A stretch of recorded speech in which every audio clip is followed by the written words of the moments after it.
अस्सलाम वालेकुम, मैं हूं रेहान तारिक और आप देख रहे हैं दस्तक। मखसूस नशस्तों के फैसले के बाद खैबर पख्तूनख्वा में तहरीक इंसाफ की हुकूमत बड़े खतरे से दो चार हो चुकी है और ये ख्याल किया जाने लगा है कि मुमकिन तौर पर सूबे में अली अमीन गंडापुर की हुकूमत चंद रोज़ की मेहमान है और ऐसा तहरीक इंसाफ की अंदरूनी तकसीम और नंबर गेम की बुनियाद पर किया जा रहा है।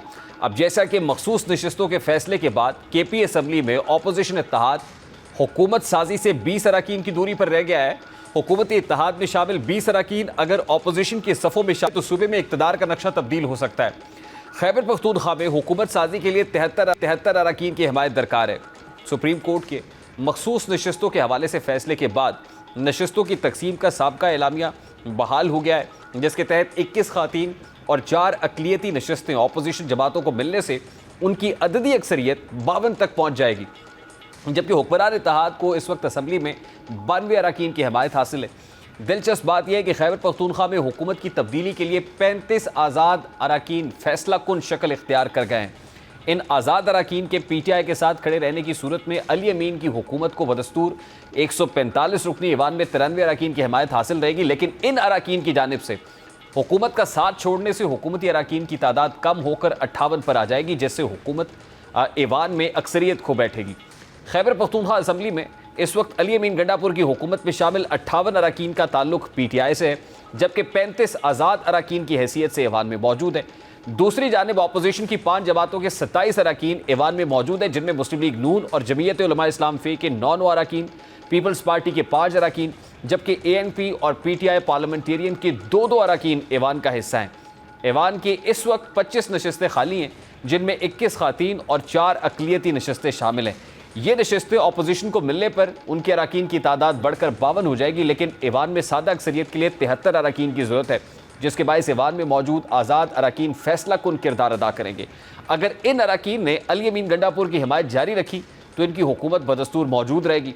ताहम अगर ये अरकान अपोजिशन से जा मिले तो इस सूरत में अपोजिशन अरकान की तादाद 87 हो जाएगी और वो सहूलत के साथ हुकूमत बना लेंगे। और ये बात भी बड़ी इंपॉर्टेंट है कि आज़ाद अरकान पर फ्लोर क्रॉसिंग की सूरत में 63A का इत्तलाक भी नहीं होगा, क्योंकि वो किसी पार्टी का हिस्सा तस्वुर नहीं किए जाएंगे।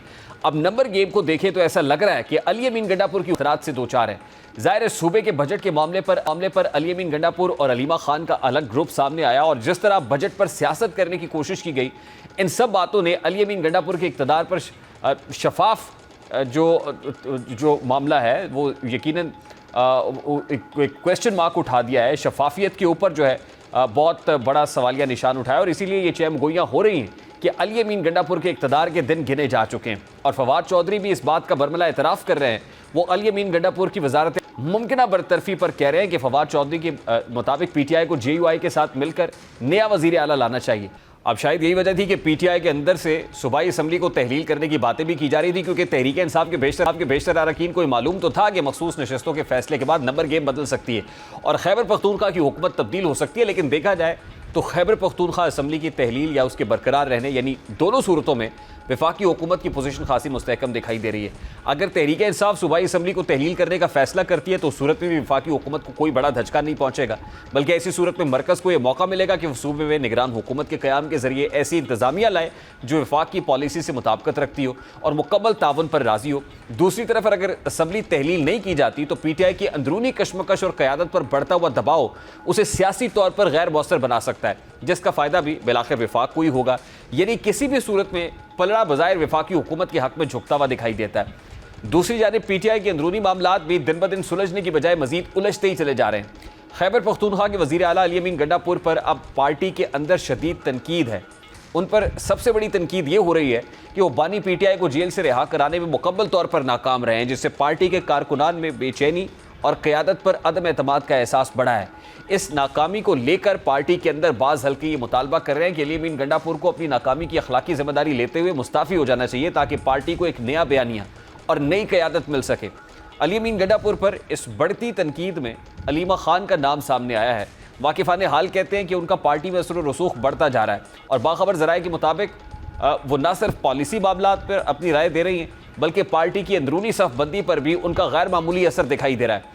इत्तलात के मुताबिक अलीमा खान का ग्रुप अली अमीन गंडापुर के खिलाफ सरगर्म होकर लॉबिंग कर रहा है और उन्हें पार्टी के लिए नाकाबिल कबूल करार देने की मुहिम भी चलाई जा रही है। ये अंदरूनी तकसीम न सिर्फ पार्टी की क़यादत को दबाव में ला रही है, बल्कि सूबाई हुकूमत की कारकर्दगी और उसके तसलसल पर भी सवालिया निशान खड़े कर रही है। और यही वजह है कि पार्टी के कुछ रहनुमा इस बात को अच्छे से समझ रहे हैं कि अलीमा खान के बयानात पार्टी को नुकसान पहुंचा रहे हैं। अब पाकिस्तान तहरीक इंसाफ के लिए लगता ही है कि केपी हुकूमत ऐसी हड्डी बन गई है जो ना उगली जाए ना निगली जाए। रेजोल्यूशन की बात करें तब नुकसान है, अगर दूसरी तरफ आज़ाद अरकान का जोड़ तोड़ होता है और जोड़ तोड़ की सियासत उरूज पर पहुंच जाती है तो तब भी नुकसान है। वफाकी हुकूमत मामलात को कैपिटलाइज कर सकती है। और अभी तक पाकिस्तान तहरीक इंसाफ को केपी के फ्रंट पे ही कोई सहूलत नज़र आ रही थी कि जहाँ से कोई एजिटेशन हो सके, एहतजाज हो सके, जहाँ से लोग वफाक की जानिब पेशकदमी कर सकें, जहाँ पे लोग जाके एक जाए अमान ढूंढे। लेकिन अगर केपी हुकूमत भी चली जाएगी तो फिर पाकिस्तान तहरीक इंसाफ क्या करेगी सिवाय काफ़ी अफसोस मनने के। इस सारे मामले पर बात करेंगे, पर्टिकुलरली पाकिस्तान तहरीक इंसाफ के पास मुमकिन ऑप्शंस क्या है, वो कैसे इसको उठते हैं और फिर वफाकी हुकूमत कैसे कैपिटलाइज कर सकती है। एक ब्रेक लेते हैं, ब्रेक के बाद वापस आएंगे, यहीं से कंटिन्यू करेंगे हमारे साथ।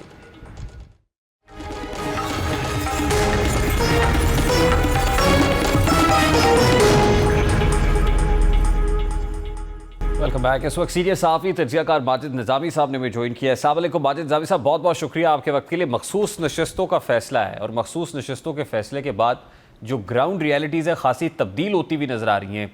केपी के फ्रंट पे जिस पे पाकिस्तान तहरीक इंसाफ अपने आप को बहुत मजबूत, बहुत मुस्तहकम समझती है, अब ये बाज़गश्त है कि हुकूमत की तब्दीली यानी जोड़ तोड़ उरूज पर पहुँच गया, हुकूमत गई के गई। क्या हो रहा है at this point in time? जी बहुत शुक्रिया। सूरत हाल वाकई अमली तौर पे बदल चुकी है। पहले एक साल तो इलेक्शन कमीशन ऑफ पाकिस्तान की जानिब से नोटिफिकेशंस हुए थे लेकिन एप्लीकेबल नहीं थे। तो अब वो जैसे ही वो लिस्टें रिस्टोर हुई हैं तो एक तो बहुत बड़ा चंक जो है वो खैबर पख्तूनख्वा से वहाँ की जो अपोजिशन है उसको और मरकज की जो हुकूमत है उसको मिलेगा। तो इसलिए मैं ये समझता हूँ कि बड़ी इंटरेस्टिंग गेम होने लगी है। उसकी वजह यह कि अपोजिशन के 22 अरकान है सिर्फ खैबर पख्तूनख्वा असेंबली में, और इंटरेस्टिंगली उनको 30 मखसूस नशिस्तें मिल रही हैं। वैसे तो ये नंबर भी एक मज़हका खेज नंबर है कि अगर आप देखें आइन और कानून क्या ऐसी किसी चीज की इजाजत देता है कि 22 मेंबरान को 30 सीटें मिल जाएं, लेकिन बहरहाल अब ये हो चुका है। And that makes total of 52, यानी वो फिर 30 से वो 52 हो जाएंगे, 52 हो जाएंगे, 22 से 52 डायरेक्टली, और फिर 52 हो जाएंगे। और उसके बाद 21 से 22 लोगों का कम से कम भी फॉरवर्ड ब्लॉक चाहिए होगा कि जिनकी वफादारियां तब्दील की जाएं, तो उसके बाद खैबर पख्तूनख्वा के अंदर रिजल्ट्स जो है वो मनूवर किए जा सकते हैं। लेकिन बड़ा आसान काम है ना जावेद साहब, वहाँ पे जो आज़ाद अरकान है जो गालिबन 35 की तादाद में है, अगर वो टूटते हैं पाकिस्तान तहरीक इंसाफ से और वो शामिल हो जाते हैं तो उनके ऊपर तो फ्लोर क्रॉसिंग वाली 63 एप्लीकेबल नहीं होगी। जी आपकी बात दुरुस्त है कि इसमें पहले भी तहरीक इंसाफ के खिलाफ बहुत सी चीजों में टेक्निकल ग्राउंड्स का सहारा लिया गया है, लेकिन मामला ये है कि हमने ये देखा है कि बहुत कम लोगों ने तहरीक इंसाफ की जो वफादारियां हैं वो तब्दील की हैं। उसकी वजह ये कि एक अवामी रद्द अमल का सामना भी उन्हें करना पड़ा है। अभी आज साहिवाल से चौधरी उस्मान अली जो है वो बाकायदा मुस्लिम लीग नून में शामिल हुए हैं, तो ये रेशो कम लग रही है। जब हमने 8 फरवरी के रिजल्ट्स देखे थे तो पता ये चला था कि जी बहुत से लोगों को मुस्लिम लीग नून ज्वाइन करवाई जाएगी, लेकिन लाहौर से वसीम कादिर और इस तरह के एक दो नाम थे, कोई बड़े नाम उस तरह से शामिल नहीं हो सके। तो अब अगर खैबर पख्तूनख्वा की सिचुएशन हम देखते हैं तो वहां पर इमरान खान की एक सपोर्ट बेस तो मौजूद है।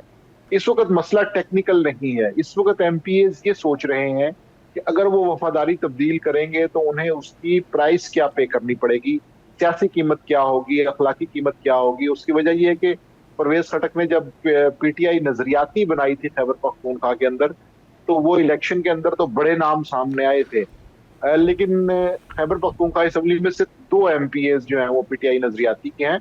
तो वहां पे टेक्निकल ग्राउंड्स से ज्यादा पॉलिटिकल स्टेक का मसला है कि क्या तहरीक इंसाफ को छोड़ने वाले लोग 2 से 3 साल के लिए अपना मुस्तकबिल बना लेंगे। और अच्छा, ये बात आपकी दुरुस्त है, but having said that with in the PTI opposition भी तो है, और उससे पहले ही एक ऑप्शन जिसके ऊपर डेलिब्रेशंस हो रही थी वो ये थी कि असेंबली डिसॉल्व कर दी जाए। तो देखिए ना, अब 2 तरीके हैं, या तो जोड़ तोड़ की सियासत में ऑपोजिशन प्रिवेल करे और हुकूमती बेंचेस से ऑपोजिशन पे आ जाए, ऑपोजिशन हुकूमत में आ जाए, या फिर दूसरा ये कि तहरीक इंसाफ खुद जो है वो असेंबली डिसॉल्व कर दे। तो क्या ये ऑप्शन भी आपको एक्सरसाइज होता हुआ नजर आ रहा है? देखिए, पहले तहरीक इंसाफ ने जो पंजाब और खैबर पख्तूनख्वा की सूबाई असम्बलियां तहलील की थी, तो वो एक पॉलिटिकल ब्लंडर था। और अभी भी तहरीक इंसाफ के लोग इस चीज को मानते हैं कि उन्होंने अपनी दो स्ट्रांग होल्ड्स जो हैं वो अपने हाथ से हुकूमत के हवाले कर दी थी। तो इस वक्त भी खैबर पख्तूनख्वा के अंदर जो तहरीक इंसाफ की पार्लिमानी पार्टी है, उसमें इस चीज की मुजाहमत मौजूद है कि आपके पास पूरे पाकिस्तान में एक स्ट्रांग होल्ड या बेस कैंप मौजूद है। अगर आप उसे अपने हाथ से गवा देंगे तो फिर तहरीक इंसाफ के लिए मेरा ख्याल है स्पेस मजीद कम हो जाएगी। अभी तक की इतलात ये है कि तहरीक इंसाफ की जो पार्लिमानी पार्टी है उसके अंदर से इस चीज के ऊपर, इस तजवीज पर एक मुजाहमत मौजूद है। लेकिन हतमी फैसला इमरान खान का ही होगा, और मेरा ख्याल है कि उन्हें कन्विंस कर लिया जाएगा कि असम्बली को किसी ना किसी तरीके से चलते रहने दिया जाए और उसके अंदर फॉरवर्ड ब्लॉक से गुरेज करवाया जाए, कोई तरक्याती फंड्स जारी किए जाएं, MP MNAs की जो ख्वाहिशात हैं उनको पूरा किया जाए, उनकी स्कीमों के जो मसाइल हैं, पोस्टिंग ट्रांसफर के जो मसाइल हैं, उनको टैकल किया जाए, देखा जाए। तो मेरा ख्याल है कि इस तरह की चीजें करने की कोशिश की जाएगी और एक आखिरी हद तक जाकर इस बेस कैंप को बचाने की कोशिश तो की क्या जाएगी। खान साहब को इस बात पे भी कन्विंस किया जा सकता है कि अली अमीन गंडापुर से वजारत आला ले ली जाए? देखिए, ये बात डिस्कस हुई है, लेकिन अली अमीन गंडापुर के पास एक MPs का ग्रुप है। तो नया आने वाला जो वजीर आला है, उसके लिए पहला तो चैलेंज ये होगा कि वो अपनी वोटिंग को कामयाब बनाए, और अगर ऐसा ना हुआ तो फिर एक और क्राइसिस आ जाएगा। तो मेरा ख्याल है कि अली अमीन गंडापुर तमाम तर शिकायत और नाराजगियों के बावजूद इस हद तक कंफर्टेबल हैं कि वो कम अज कम कुछ अर्सा खैबर पख्तूनख्वा में एज ए वज़ीर आला गुजारेंगे। हाँ, उन्हें तहरीक की जानिब से, पार्टी की जानिब से, पार्टी स्ट्रक्चर की जानिब से मुज़ाहमत का सामना रहेगा, लेकिन वो कहीं ना कहीं उस मुश्किल को हल करने की भी कोशिश करते हैं। मिसाल के तौर पे जिस तरह शेख वकास अकरम है, दूसरे रहनुमा हैं, वो कहीं ना कहीं अली अमीन गंडापुर की हमायत करते हैं। और जो वहाँ की ग्राउंड रियलिटीज को नोटिस कर रहे हैं, असद कैसर और दीगर लोग, वो भी ये समझते हैं कि किसी ना किसी तरह इस सेटअप को चलना चाहिए, क्योंकि इससे कहीं ना कहीं तहरीक इंसाफ को कुछ ना कुछ आसानी मिल रही है। तासुर एक और भी है और वो बड़ा हर गुजरते दिन के साथ तकवीत पकड़ रहा है कि अलीमा खान ग्रुप या कैंप जो है वो भी स्ट्रांग हो रहा है और वो ग्रुप अगेंस्ट अली अमीन गंडापुर है। तो क्या ये तासुर दुरुस्त है? ये तासुर मेरा ख्याल है सोशल मीडिया और पार्टी स्ट्रक्चर की हद तक तो दुरुस्त है, लेकिन अब देखना यह है कि क्या खैबर पख्तूनख्वा असम्बली के अंदर भी अलीमा खान ग्रुप की पेनिट्रेशन हो चुकी है या नहीं। अभी तक मुझे ऐसा नहीं लगता। खैबर पख्तूनख्वा के जो MPAs हैं वो डेफिनेटली अपनी पार्लिमानी पार्टी और अली अमीन गंडापुर और बाकी कैबिनेट के साथ हैं। ये बात दुरुस्त है कि सोशल मीडिया अकाउंट्स हों, नजरियाती लोग या उकाबी जहनीत रखने वाले बैरून मुल्क में मौजूद जो अफराद हैं, उनके लिए अलीमा खान एक लीडर बन चुकी हैं। लेकिन उन्हें अभी PTI की कौमी असम्बली, सेनेट और सूबाई असम्बलियों की जो पार्लिमानी पार्टियां हैं, उनका लीडर अभी उन्हें बनना बाकी है। उसमें अभी तक उनकी पेनिट्रेशन नहीं हो सकी। और अगर इस तरह की कोई नंबर गेम चेंज करना होगी या कोई स्कोर कार्ड में तब्दीली लाना होगी, तो उसके लिए अलीमा खान साहिबा को पार्लिमानी ग्रुप्स के अंदर बैठ के उनकी बातें सुननी होगी, उनको अपने साथ मिलाना होगा। मेरा ख्याल है कि ये मरहला अभी तय नहीं हुआ, इस पे वर्किंग जरूर हो रही है, लेकिन उन्हें आगे से मुज़ाहमत का सामना एक मशवरा फवाद चौधरी साहब ने दिया ना PTI को कि you should join hands with JUI फे मौलाना फजल रहमान साहब के साथ KP में, और फिर एक कंसेंसस चीफ मिनिस्टर लेके आना चाहिए। इसी सूरत में PTI KP में बढ़ सकती है। जी, वहां पर खैबर पख्तूनख्वा के अंदर 7 अरकान जो हैं वो मुस्लिम लीग नून के हैं, 7 ही JUI के हैं। तो अब उनको जब इसके साथ मखसूस नशिस्तें मिलेंगी तो JUIF के पास एक नंबर तो होगा। तो ये बिल्कुल एक अच्छी ऑप्शन है कि अगर तहरीक इंसाफ में से एक फॉरवर्ड ब्लॉक निकलता है तो वो JUIF को अपने साथ मिलाकर और किसी और छोटी पार्टी को अपने साथ मिला के अपनी नंबर गेम को बदल सकते हैं। लेकिन फिर उसके अंदर CM KP की जो है वो तब्दीली होगी। तो मेरा ख्याल है ये एक ऐसा प्लान है कि जिसके अंदर बहुत से अगर मगर मौजूद हैं।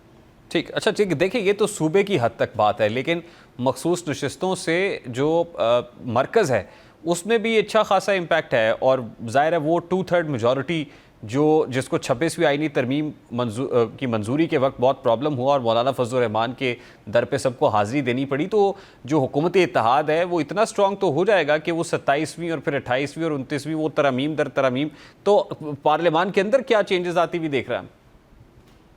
जी बिल्कुल, मुझे ऐसे लग रहा है कि अब एक फ्लड आएगा लेजिस्लेशन का। वो तमाम पेंडिंग अमूर जिसके ऊपर रियासत या सिस्टम जो है उसके क्वेश्चन मार्क्स थे, वो ये चाहता था सिस्टम की ये चीजें चेंज हो और उन्हें करने में मुश्किल आ रही थी। जिस तरह से हमने देखा कि उन्होंने अदलिया का जो निज़ाम है उसको अच्छा खासा तब्दील किया है। इसी तरह फिर हाई कोर्ट्स के अंदर वो तमाम जजेस जिनके बारे में हुकूमत का या सिस्टम का ख्याल था कि ये हमारे साथ अलाइन नहीं है, तो उनकी जो मामलात है उनकी दुरुस्तगी का बंदोबस्त भी किया गया है। तो इस तरह मेरा ख्याल है कि एक लिस्ट मौजूद है हुकूमती बेंचों के पास जिन पे वो कवानीन बनाना चाहते हैं और कवानीन में तरमीम करना चाहते हैं। और आने वाले दिनों में बिल्कुल हम ये देखेंगे कि जो भी तरामीम होगी उनके अंदर हुकूमत कंफर्टेबल होगी और वो तमाम चीजें करेंगी जिससे उनका इक़्तिदार मजबूत हो सके और अपोजिशन के लिए और दीगर इदारों की जो स्पेस है वो कम से कम हो सके। तो ऐसे में पाकिस्तान तहरीक-ए-इंसाफ के पास कोई काउंटर स्ट्रैटेजी है या क्या ऑप्शन है जिसको एक्सरसाइज कर सकती पीटीआई जस्ट टू अवॉइड दिस, या आपको लगता है कि अब ऐसी सिचुएशन में जो बंद गली है जहाँ से निकलना मुश्किल है, ये पॉइंट ऑफ नो रिटर्न पे आ गए? जी, इस वक्त तहरीक इंसाफ के लिए ये मामला बड़ा मुश्किल इसलिए है कि उन्हें अपने डैमेज कंट्रोल पे तवज्जो देनी होगी। ये तो बात दुरुस्त है कि उन्हें नुकसान हो रहा है और मुस्तकबिल में होगा, लेकिन अब उन्होंने अपनी स्ट्रेटेजी के जरिए इस चीज को वाज़ेह करना है कि उन्होंने डैमेज कंट्रोल किस तरह से करना है और मिनिमम पे इसको किस तरह से लेके आना है, ताकि उनके लीडर के लिए, उनकी पार्लिमानी पार्टीज के लिए मजीद मसाइल ना हो।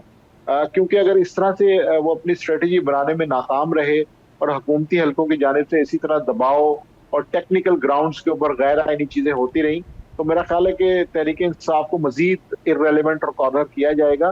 तो अब तहरीक इंसाफ के पास एक ही ऑप्शन है कि वो डैमेज कंट्रोल की तरफ तवज्जो दे ताकि उसे कम से कम नुकसान हो और वो किसी तरह सर्वाइव करके अगले इलेक्शंस तक पहुंच सके। बहुत बहुत शुक्रिया माजिद निज़ामी साहब आपके वक्त के लिए। सीनियर सहाफ़ी थे निज़ामी साहब हमारे साथ मौजूद थे। Let's take a very quick short break और ब्रेक के बाद वापस आते हैं।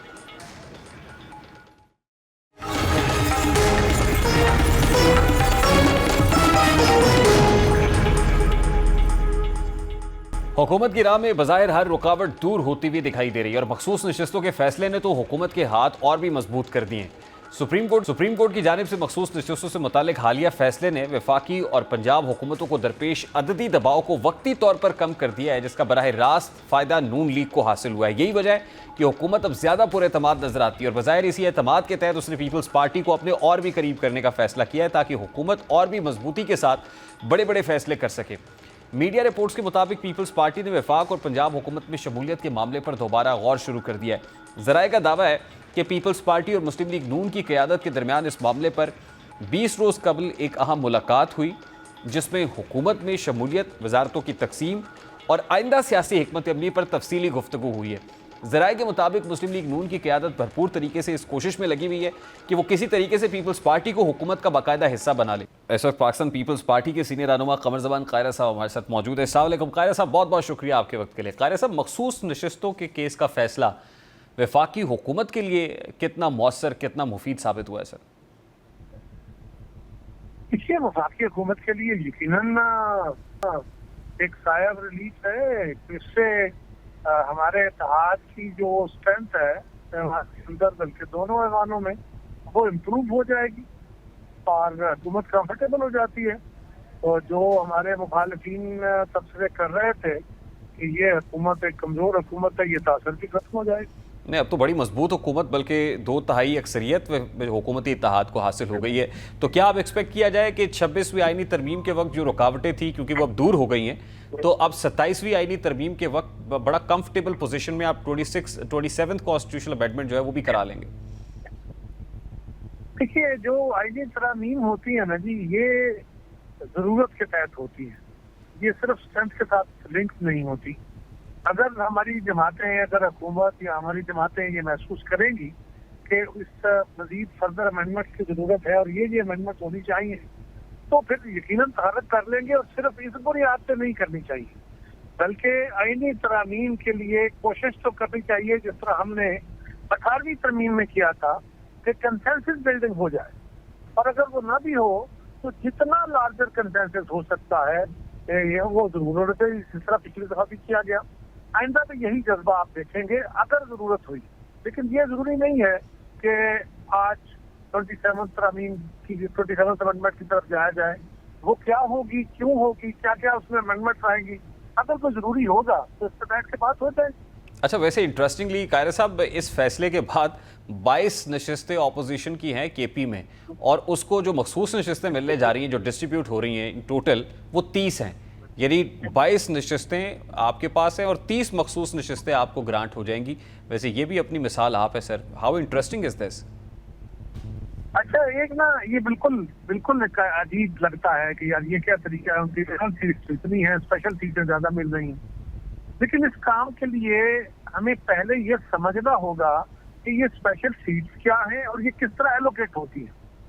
स्पेशल सीटें इसलिए रखी गई थी माइनॉरिटीज और लेडीज के लिए कि ये हमारा वल्नरेबल क्लास है सोसाइटी की, ये जनरल इलेक्शन लड़के नहीं आ सकते, लिहाजा इनको स्पेशल सीटों के साथ लिंक कर दिया गया।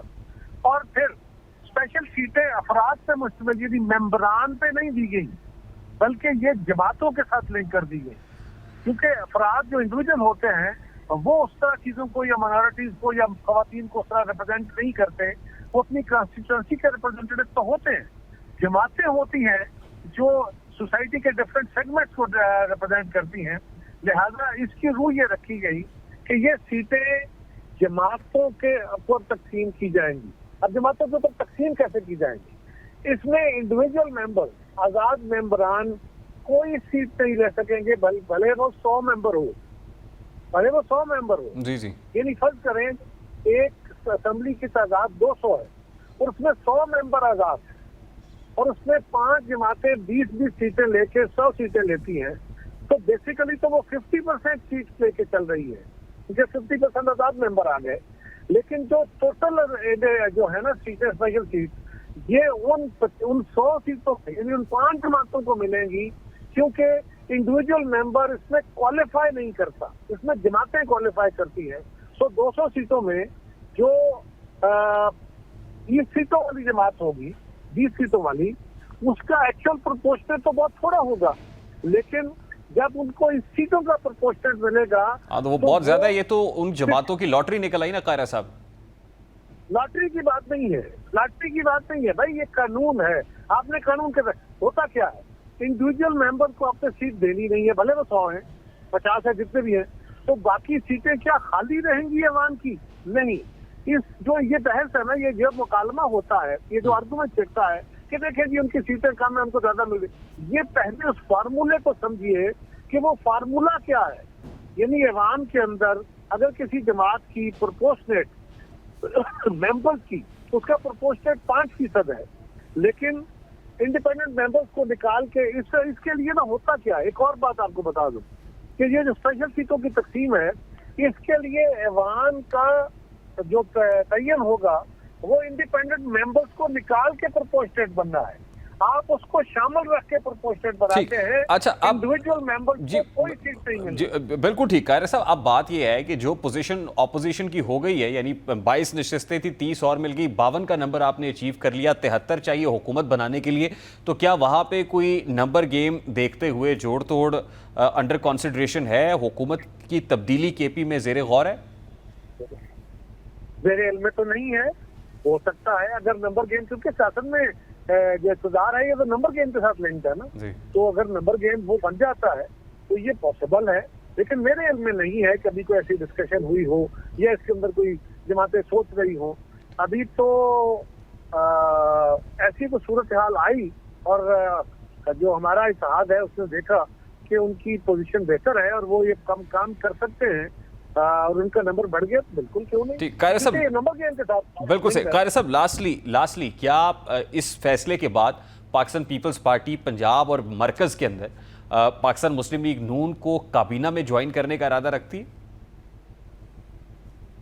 पीपल्स पार्टी के लिए कोई, ये पहले दिन से हमारा फैसला था, उसके बाद से मेरी इत्तला के मुताबिक अभी तक हुकूमत ने हमें इस मामले में बिल्कुल तहरक नहीं किया, क्योंकि कुछ मेंबर्स या वज़रा की तरफ से बयानात आए, लेकिन हुकूमत मीर वज़ीर आज़म साहब की तरफ से ऐसा कोई तहरक नहीं हुआ, ऐसी कोई तजवीज़ नहीं आई। और अगर वो कोई तजवीज़ मुस्तक़बिल में आई तो फिर बैठ के उस पर हमारी पार्टी जो है, क़यादत जो है, तो वो बैठ के फैसला कर लेगी सीसी के साथ।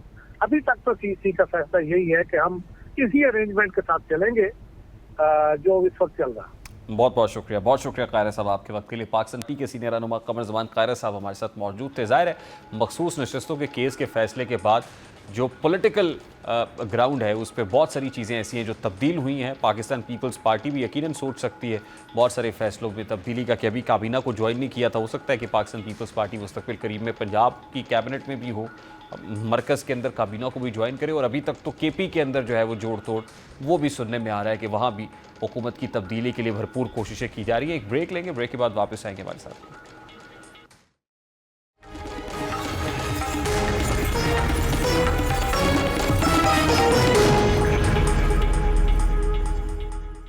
पंजाब और खैबर पख्तूनख्वा हुकूमत एक दूसरे की कारकर्दगी पर सवाल उठा रहे हैं। जैसा कि हालिया दिनों में दरियाए स्वात के सैलाबी रेले में जो हलाकतें हुई उस पर वज़ीर आला केपी की अली बिन गड्डापुर को तनकीद का सामना रहा और उनसे मुस्ताफ़ी हो जाने का मुतालबा भी होता रहा। और अब पंजाब हुकूमत की कारकर्दगी पर तहरीक इंसाफ सवाल उठा रही है।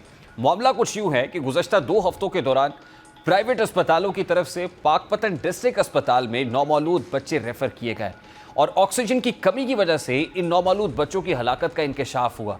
अब ये वाक़या अस्पताल इंतजामिया की गफलत का नतीजा है या नहीं, इस हवाले से इंक्वायरी कमेटी बनाई गई। डिप्टी कमिश्नर पाकपतन मारिया तारिक की सिफारिश पर कमिश्नर साहिवाल ने आला सतही तहकीकाती कमेटी तश्कील दे दी है। कमेटी की इब्तदाई तहकीकात के मुताबिक कहा गया है कि 15 नौमौलूद मुख्तलिफ निजी अस्पतालों से लाए गए थे, जिससे 3 बच्चों की पैदाइश घरों में हुई। दूसरी जानिब ज़िले इंतजामिया ने हेल्थ केयर कमीशन से गैर रजिस्टर्ड अस्पतालों के खिलाफ कार्रवाई करते हुए कई प्राइवेट हॉस्पिटल्स को सील कर दिया है। अब इन नौमौलूद बच्चों की हलाकतों पर बैरिस्टर सैफ पंजाब हुकूमत पर कड़ी तनकीद करते हुए कह रहे हैं कि पाकपतन में 20 बच्चों की हलाकत पर वज़ीर आला पंजाब मरियम इस्तीफ़ा दें। दूसरी जानिब वज़ीर इत्तलात पंजाब अज़मा बुखारी 20 नौमौलूद बच्चों की तफसील बताते हुए कहती हैं कि इनमें से बेशतर बच्चे मुख्तलिफ अस्पतालों से आए थे, जिनमें से कुछ की हालत पहले ही तशवीशनाक थी। अब पंजाब हुकूमत का मौक़िफ़ तो सामने है, लेकिन बच्चों के वरुसा तिबी अमले पर गफलत, ऑक्सीजन की कमी और नाकिस सहूलियात का इल्ज़ाम लगा रहे हैं। जबकि महकमा सेहत की जानिब से जारी करता इब्तदाई बयान में कहा गया है कि अमवात की मुमकिना वजूहात में बच्चों का पैदाइशी तौर पर कम वज़न होना, कब्ल वक्त पैदाइश और पेचीदा तिबी हालात शामिल हो सकते हैं। लेकिन अस्पताल में गैर ज़रूरी सहूलियात की अदम दस्तियाबी को भी अब दायरा जो मैंडेटरी चीज़ें हैं होनी चाहिए। गैर ज़रूरी सिर्फ स्टेटमेंट्स हैं जो कहीं केपी गवर्नमेंट दे रही है, कहीं पंजाब हुकूमत दे रही है। ये एक्सचेंज ऑफ वर्ड्स है जो सिर्फ अपने पॉलिटिकल पॉइंट स्कोरिंग के लिए है। ये ऐसा मामला है जिसके ऊपर पॉलिटिकल पॉइंट स्कोरिंग नहीं होनी चाहिए, बल्कि आगे बढ़कर अमली इक़दाम करने चाहिए। ये क्लैरिफिकेशंस किसी काम की नहीं है, पर्टिकुलरली उन लोगों की जिनके बच्चे गए हैं उनके लिए एक बहुत बड़ा लॉस है जो बेरेबल नहीं है। वो तो ज़ाहिर है सदमे से 2-4 हैं, तो कोशिश ये होनी चाहिए कि अमली इक़दाम किए जाएँ ताकि मुस्तकबिल के अंदर ऐसे सदमात से बचा जा सके। प्रोग्राम का वक्त अपने इख्तिताम को पहुँचा। आपसे इंशाल्लाह कल अपना रखिए ख्याल। अल्लाह हाफ़िज़।